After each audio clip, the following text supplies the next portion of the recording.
The Corolla is arguably one of Toyota's most popular models, and millions of them have found homes across the world. These days, the Corolla's job isn't as easy as it once was, because not only does it have to fend off rivals from the hatchback segment, but it's also looking out for competitors from the crossover and mid-size SUV areas too. Coupled with hybrid technology, the Corolla aims to be efficient and good to drive, but can it deliver and can it fend off those very competent rivals? Well, that's what we've come today to find out. If you want to stand out the crowd, then the Toyota Corolla is one of the best ways to do it. It's got a very futuristic design which may age over time, but as it's on the road now, I think it's one of the more eye-catching looking hatchbacks on sale today. This particular version is a GR Sport 2, which means it gets larger alloy wheels for more presence on the road. However, having said that, even the standard version still looks very good. It's a good place to be inside the cabin of the Toyota Corolla. I think the fit and finish in general is very good here. You've got some nice materials and everything feels very robust and well put together. This car in particular has a very large multimedia screen, and though the graphics and icons that it uses are a little bit rudimentary, it's nice and responsive and it's easy to use. And I like the fact that you get separate controls for the heating and ventilation too, which are far easier to use on the move. It's worth pointing out too that this car is a GR Sport model, which is why it gets special GR badges on the headrests, these upgraded seats and some nice red stitching overall. However, having said that, even the standard car still delivers this exceptional level of material quality and that same sense of good build quality. So in the back seat of the Corolla you can see that space isn't too bad. The seat is in my position and I'm just under 6 foot, and my legs can fit quite comfortably and I wouldn't mind sitting here for a decent sized journey. The concave roof also means that I've got a good amount of headroom, though I think it might impede taller passengers and you might end up feeling a little bit snug back here.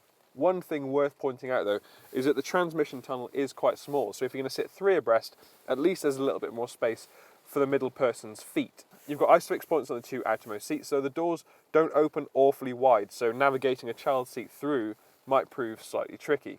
You do get some nice seat back pockets on the sides too, and there are actually some decent sized cup holders here, which is good for bottles or for cups on the road, but there aren't any pockets, so you can't really store any loose items whatsoever.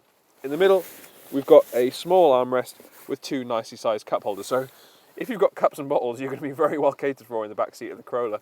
But I think other options in the market are a little bit more spacious, but certainly in terms of the overall styling, which usually impedes on outright practicality, I think that the Corolla still does very well. At 361 litres, the Corolla's boot space is around what you'd expect in this segment, though it's somewhat behind cars like the Volkswagen Golf, for example.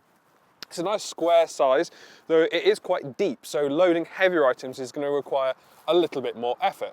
Having said that, there are some nice little cutouts either side, so you can make the most of that space. It's quite usable in general, really. The Toyota Corolla occupies a slightly alternative area in the hatchback segment, but it's a car that has proven very popular with many buyers, mainly down to Toyota's excellent reputation for reliability. In this car, we've got a 1.8 litre hybrid system. Now, this is a regular hybrid, so there's no option to plug it in. It merely blends the electric and petrol power together to make things as efficient as possible. Now, with 138 brake horsepower, you should see 0 to 60 in just under 9 seconds. So it's not exactly quick, but the real focus here is on efficiency, which is why Toyota claims that you should be able to get around 61 mpg on the combined cycle. The real focus here, of course, is on efficiency, which is why Toyota claims that you should be able to get around 61 mpg. Plus, CO2 emissions of 105 grams per kilometre means this is going to be a really cheap car to tax. And in fact, it's those lower running costs which are why so many people are attracted to the Corolla in the first place.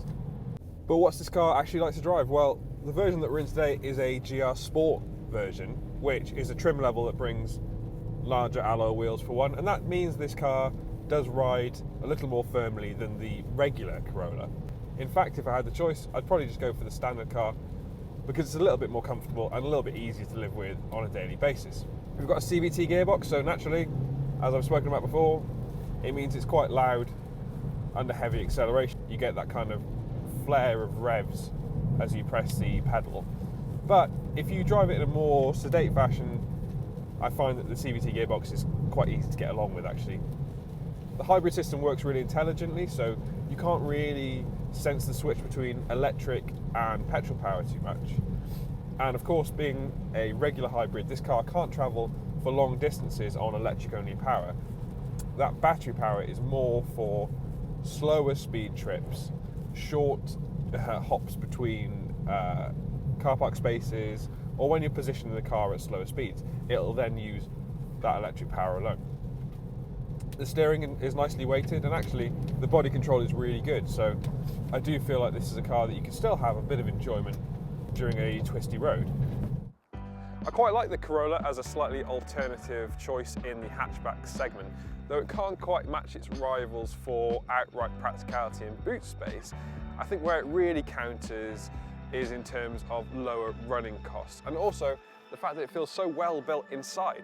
Material quality is good overall, and that helps to lift the overall feel of the Toyota Corolla, and I think that's what really shines through in general. This is a car that feels far more premium than you might first expect. Certainly that hybrid powertrain is going to be at the core of why you should be looking at the Corolla. In fact, if you're looking to reduce your fuel bills, then I think this could be a really good option. It might not be the most straightforward choice in the hatchback segment, but I feel that the Toyota Corolla is definitely a hatchback worth considering all the same. Thank you for watching this new car review on the Toyota Corolla. Now, if you have enjoyed this video, please leave us a like below and let us know in the comment section what you think of the Corolla. Would you pick one of its rivals like the Ford Focus, for instance? And since you're here, please remember to subscribe to the motors.co.uk YouTube channel and click that bell icon so you're notified every time we put up a new review.